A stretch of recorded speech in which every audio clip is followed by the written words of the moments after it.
Deep in the Alaskan wilderness, a solo homesteader known online as Girl in the Woods documented her plans to build a remote log cabin by hand.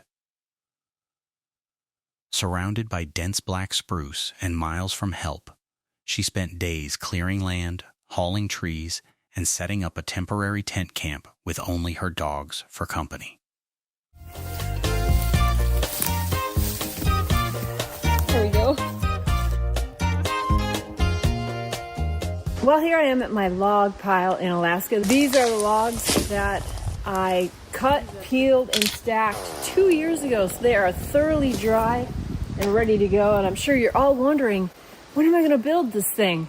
Well, because my mom was at the end of her life, last year I couldn't really come and do anything. The days were peaceful. The nights were not. At around 3 a.m., she was jolted awake by heavy, deliberate footsteps moving through her camp. The sound wasn't hurried. It wasn't scared. Whatever it was moved with weight and confidence. Grabbing her bear spray, she lay frozen, listening as branches snapped nearby.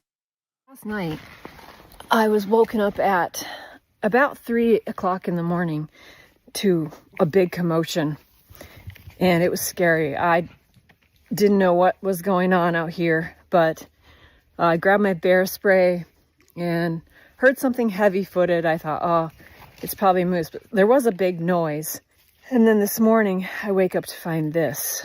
This is where my shower tent was, and it was down, laying across the trees over here, and it was all shredded. And I thought, well, 60 yards apart. And the shower tent's right there.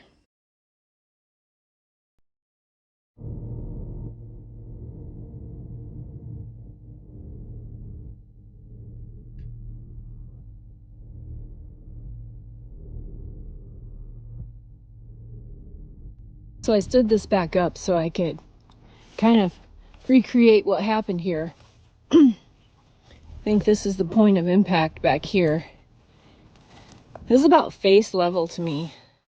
By morning, the damage was impossible to ignore. Her shower tent, set up roughly 50 yards from where she slept, had been flattened, shredded, and torn apart. Thick fabric was ripped. Bamboo mats were chewed through. Bite marks were visible at face height. This wasn't curiosity. It was force. A bear had entered her camp in the darkness, close enough to reach her shelter. I think this is the point of impact back here. This is about face level to me. You can see the real light, like, probably came down, probably pushed it down. This is all ripped up.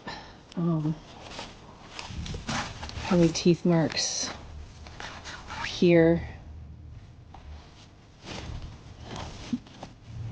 This is what it looks like from the inside. Can you imagine being in here and that? Hello. No, thank you. That's like Freddy Krueger, just terrifying. So, and then it chewed up, it ripped up this bamboo mat too. It was in there. So there it is. She reset trail cameras that night and slept with her spray within arm's reach, knowing one thing for certain: the wilderness had already tested her boundaries, and next time, it might not stop at a tent. Fine. I popped it back out, but the tent itself is gone. I think what I'm going to do tonight is just leave this back up. I mean, chances that it'll be back is probably not a lot, but I'm going to set up my trail cameras tonight around camp and see what happens, but hopefully it won't be back.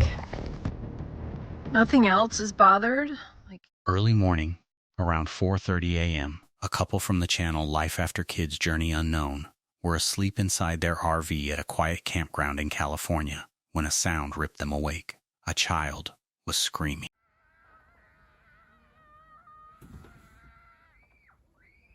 What the heck is that?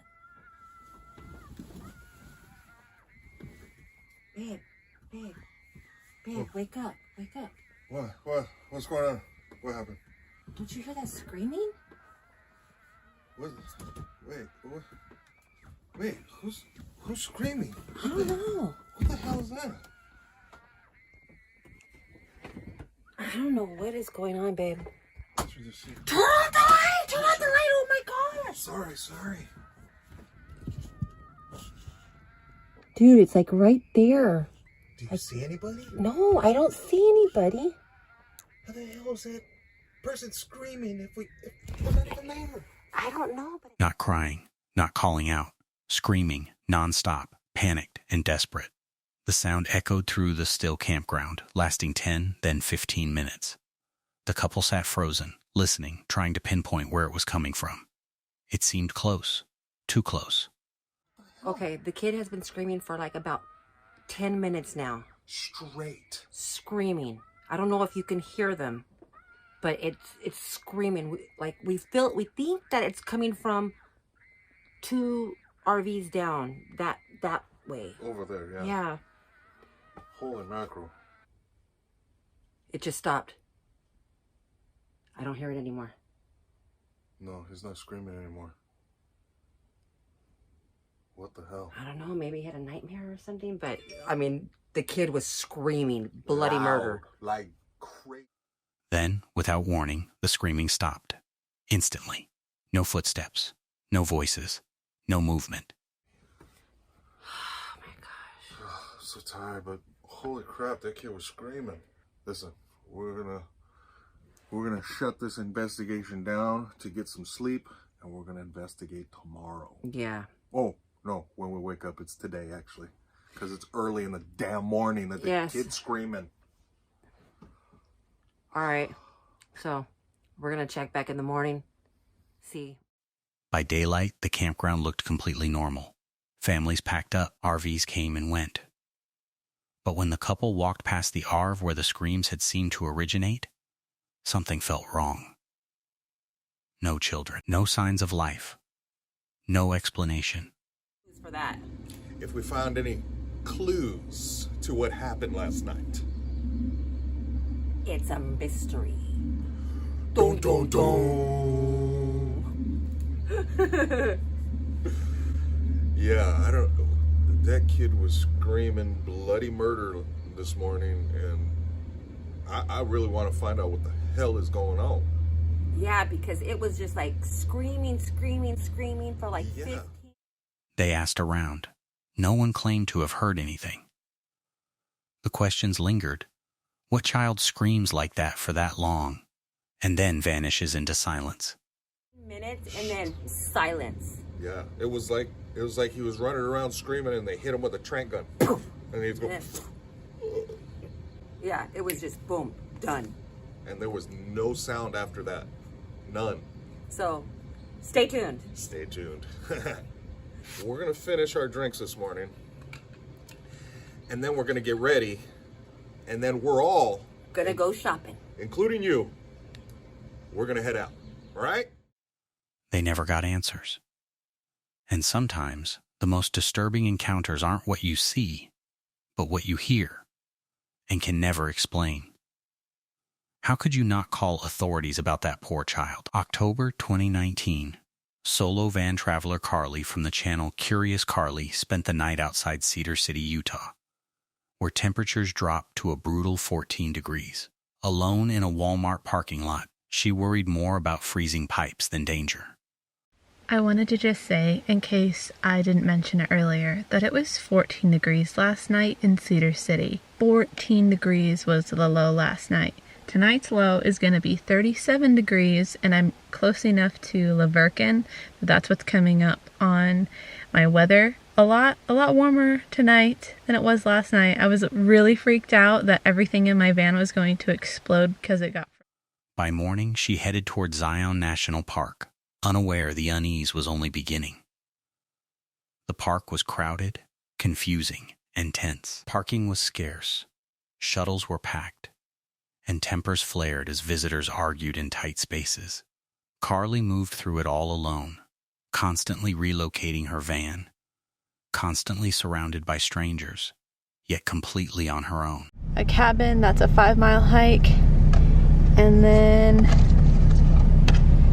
the Watchman and the Virgin River. I think this is more on the inside of the park, as well as Angel's Landing.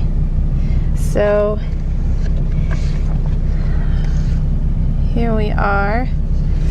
Here is the scenic drive that I'll be going down, and there is a 1 mile hike at the end of it. Oh wait, never mind. That's Zion Canyon. So I'm at the Kolob part of the... As daylight faded, she drove through Zion's narrow tunnels, long echoing corridors carved into solid rock. Inside one tunnel, a truck with a trailer began honking repeatedly, setting off a chain reaction as other vehicles joined in. Headlights flooded the darkness. I was afraid I was gonna miss him. I don't know what just happened, but going back through that big tunnel again, there was this guy with a trailer and he was honking. And so then other people were honking, and I was like, what is going on? I don't know why you're honking. Because it's already a really scary business. So everybody had their headlights on that I could see, and he was just getting into the tunnel. So I don't know, but really freaked me out. So, ooh, that's fine though. Okay. The noise bounced off stone walls, trapping her in a moment of panic with nowhere to pull over. Shaken, she pushed on, eventually parking alone on remote BLM land near Highway 9. Cars passed in the distance as night settled in. Through Springdale and find camping over on the BLM land that I passed by earlier today, and tonight I will fill out the Junior Ranger book so that I can get my badge first thing in the morning. Yay! And then I might do a hike tomorrow in the park, and then I'll be meeting up with some friends. So busy, busy, busy. All right, let's get going.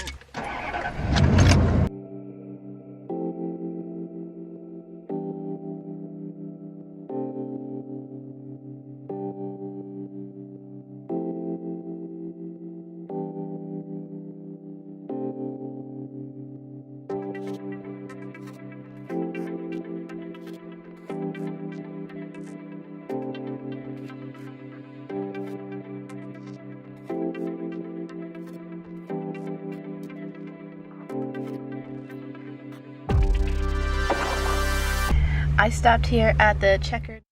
Nothing happened, but alone, cold, and far from help, Carly was reminded that fear doesn't always come from what you see. Sometimes it's the quiet realization of how exposed you really are. In the Arizona desert outside Tucson, solo van lifer Alyssa Vanilla parked on remote BLM land, seeking solitude and shade from the relentless heat. At nearly 100 degrees, she found the only tree for miles and settled in, believing she was completely alone. I've been really excited to go to Quartzsite all year. I'm really excited to spend the winter there. But right now, it's pretty much 100 degrees. In fact, next week it's going to be over 100 degrees every day there. And I'm just testing to see if I can handle it. Currently, I think it's like 96 degrees and I'm parked. That illusion shattered when a man arrived on an ATV. He claimed he lived nearby and checked on people to make sure they had water. He wasn't a ranger. He carried no water. Still, he lingered, asking questions, explaining too much, watching her closely. Hi. You doing okay? Yes, I am. I'm just kind of checking, making sure everybody's got enough water and... Oh, okay. Are you a ranger or? No, I just live close. Oh, okay. So I kind of come out and check, make sure, because I know there's a lot of people that come out here that don't have a lot. I'm fine right now. I don't know if I'll stay here, but I just wanted to check it out and see. It's pretty hot though. Do you do this, like, is this what you do for a living? Do you, like, travel around or what? Yeah, basically. Yeah? Yep, So kind how of long waited. have you been doing this for? I've been in the van for like almost a year. Last November. After he left, something felt wrong. Minutes later, he returned with a warning. Another man, he said, was watching her from the mountain above using binoculars. Hey, Hi. so you have a guy Uh-huh. on the mountain up there that is watching you with binoculars. Okay, well, that's unnerving. Well, I guess I won't be staying. Well, it's not that you can't stay. Just, I'll be honest with you. Yeah. The other side of the mountain is safer. Really? Yes. Okay. He's driving a older Dodge pickup. And he told me he comes out here and offers water Uh-huh. to people. Mm-hmm. But I would stay away from him. He told me he parks up there and looks around to see who might need water, who might need this, who might need that.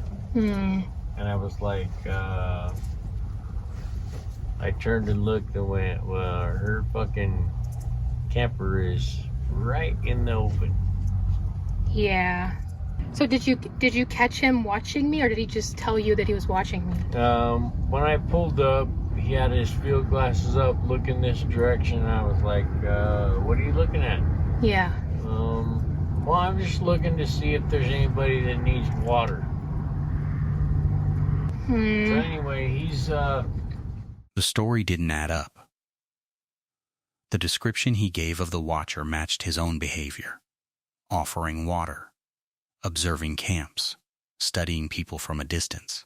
As Alyssa packed to leave, the man stayed parked in front of her van, silent, staring, refusing to explain why he was still there. so you know. Yeah, it's also just odd that there's not really anybody out here. Get a good description of that truck.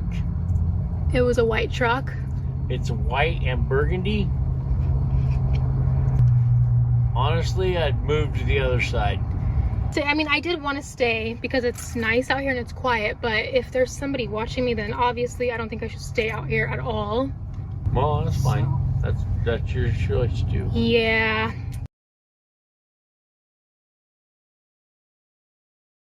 That's really sucks. It was really nice out here, but well, at least I got to put my laundry away.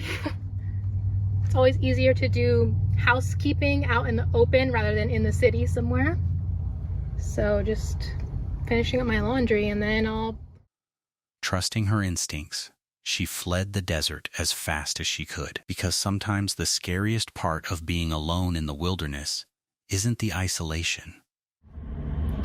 Could away from the desert BLM land.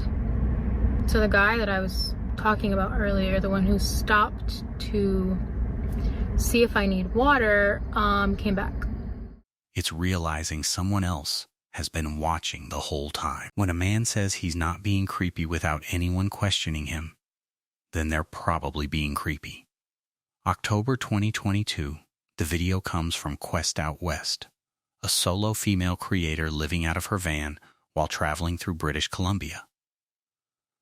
At the time, her vehicle was barely functional, money was tight, and she had been forced to stay parked in unfamiliar urban areas longer than planned. That isn't going to fall apart on the road. And I just can't solve this one, and I'm trying to understand why. Over the past week or whatever it's been, I've had every obstacle possible, and I overcame every single one of them. My message is that you need to trust yourself that you can figure it out. Because so long as you trust yourself and you persevere, you will figure it out. Even if it's the universe sending you miracles, you will figure it out. What should have been a quiet night turned unsettling fast. Earlier that day, she'd already been harassed multiple times. Each encounter left her more on edge. By evening, her instincts told her something wasn't right. Okay, I have a license plate. Do what you gotta do, sir. I will file for harassment because that's exactly what you're doing right now.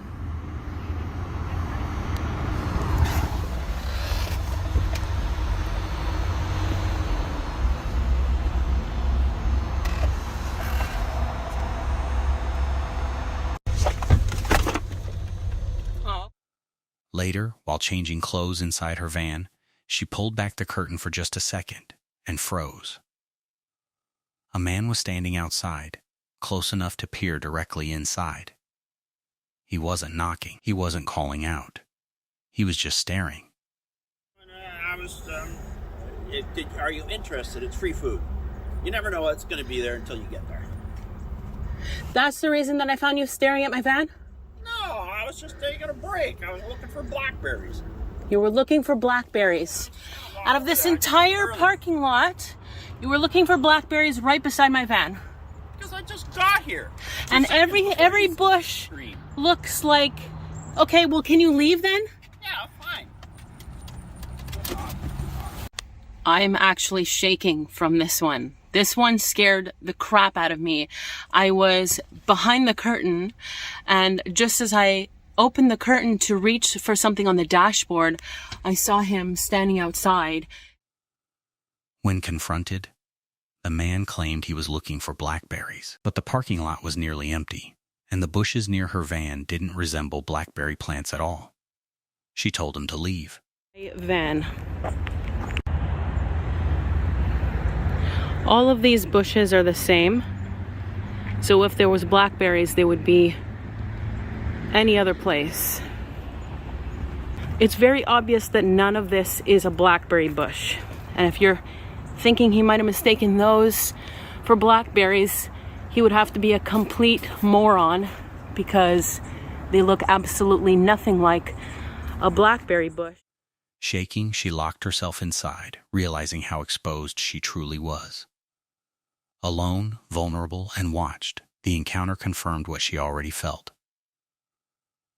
Sometimes the most terrifying moments aren't dramatic chases or loud threats. Oh no. So annoying. This is happening. I'm trying to edit a video.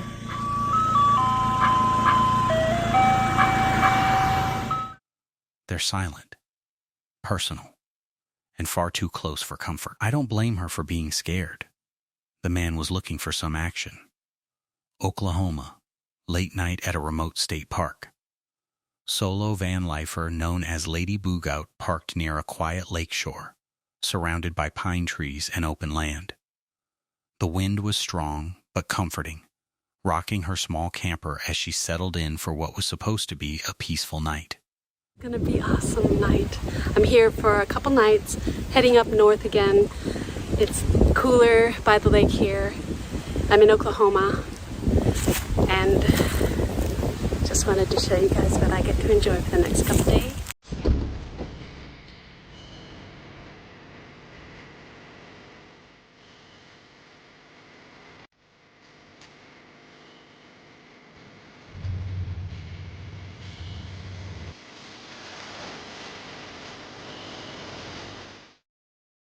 Then the sirens started. A tornado warning lit up her phone. Just after 1:11 a.m. Outside, the wind dropped into an unnatural stillness. The kind locals know to fear. She realized she was the only vehicle sitting exposed in a wide clearing near the water. No trees, no cover.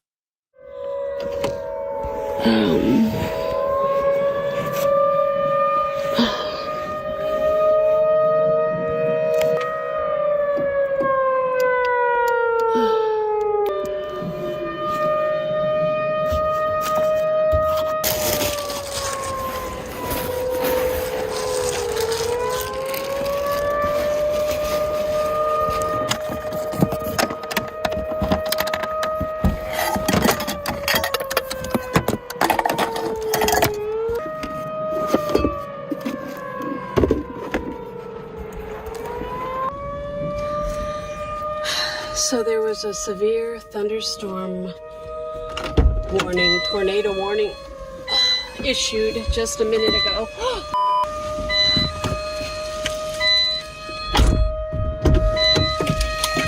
And so I am not sure what to do in this situation, actually.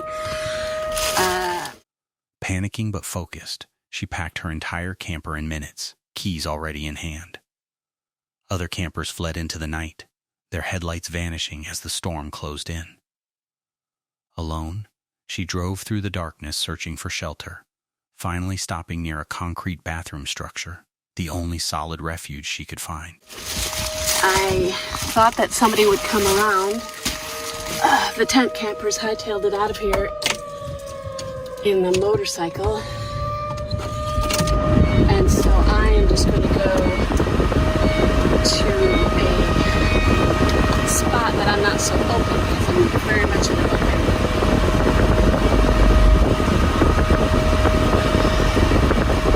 I just feel a little low here. I don't want myself.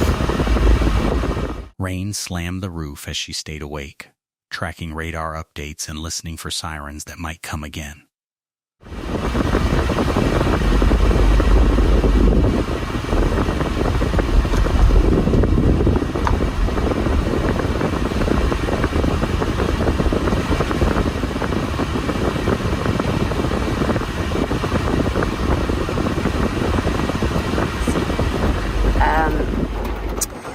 So there's little lights that you see in the distance there. That is the water, which was a beautiful place to be. But I literally was the only thing out in this clearing, and it did not feel safe. So I wanted to get to a place where I felt a little more sheltered. By morning, the danger had passed. She was safe, but shaken. The tent campers did leave. They're the only ones that I saw leaving. So I guess for me, that is the one thing I feel the most unprepared for, is that change in weather when it is so quick. So if you have any comments or tips about that when you have encountered those situations, it would be very helpful to not only me, but others who view this and browse the comments. I cannot imagine sleeping out in the woods and being woken by that siren. Just hearing it through the screen had my heart in my throat.